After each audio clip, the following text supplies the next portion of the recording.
বেনজিরকে গ্রেপ্তার করার পরে যে ইমেইলে মেসেজ দিয়েছিল 30 দিনের ভিতরে যেন আমরা প্রয়োজনীয় কাগজপত্র পাঠাই তাকে ফেরত আনার ব্যাপারে, আমরা 3 দিনের ভিতরে তৈরি করি। পররাষ্ট্র মন্ত্রণালয়ের মাধ্যমে সেটা ইউই গভর্নমেন্টের কাছে গিয়েছে, আমাদের এমবেসি ইউই গভর্নমেন্টের কাছে হস্তান্তর করেছে কয়েকদিন আগে।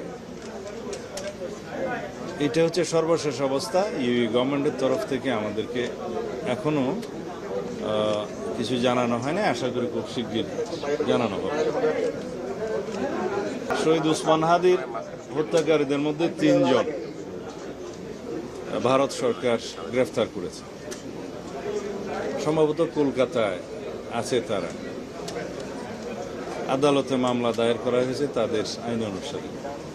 আমরা আমাদের পররাষ্ট্র মন্ত্রণালয়ের মাধ্যমে ভারত সরকারের কাছে তাদেরকে ফেরত পাওয়ার জন্য, রিপেট্রিয়েট করার জন্য এক্সট্রাডিশন চুক্তি মোতাবেক প্রয়োজনীয় কাগজপত্র এবং ওয়ারেন্ট সহকারে আমাদের কাগজপত্র তখনই পাঠিয়েছে। আমরা অপেক্ষা করছি, আশা করি তাদেরকে আমরা ফেরত পাব এবং অসম্পন্ন তদন্ত সম্পন্ন করে আমরা যথাযথভাবে চার্জশিট প্রদান করতে পারব। এখনো ইউই গভর্নমেন্টের রিপ্লাইয়ের জন্য অপেক্ষা করছি। তার সর্বশেষ অবস্থান সম্পর্কে আমরা যতটুকু জানি ফেডারেল পুলিশের কাছেই আছে, তাদের হেফাজতেই আছে, অন্য কোনো সংবাদ আমরা জানি।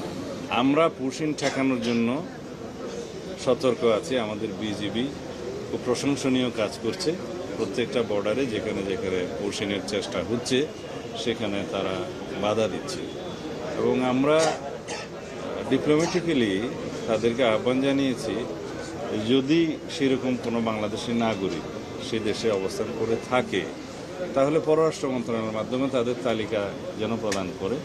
আমরা তাদের ন্যাশনালিটি ভেরিফাই করব এবং ন্যাশনালিটি ভেরিফাই করার পরে ডিপ্লোম্যাটিক চ্যানেলে যথাযথ প্রক্রিয়ায় আইনিভাবে আমরা তাদেরকে ফেরত নিতে পারি।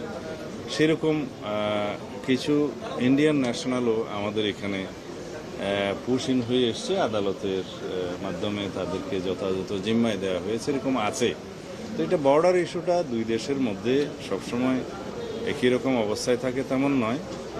তো যেহেতু পশ্চিমবঙ্গে একটা নির্বাচন হয়েছে, নির্বাচন পরবর্তী যে নতুন ওখানে স্টেট গভর্নমেন্ট আসীন হয়েছে, তাদের কিছু হয়তো নির্বাচনী এজেন্ডা ছিল, সেই হিসাবে হয়তো তারা এটা প্রদর্শন করতে পারে যে তারা বিদেশি নাগরিক থাকলে করবে, ফেরত পাঠাবে।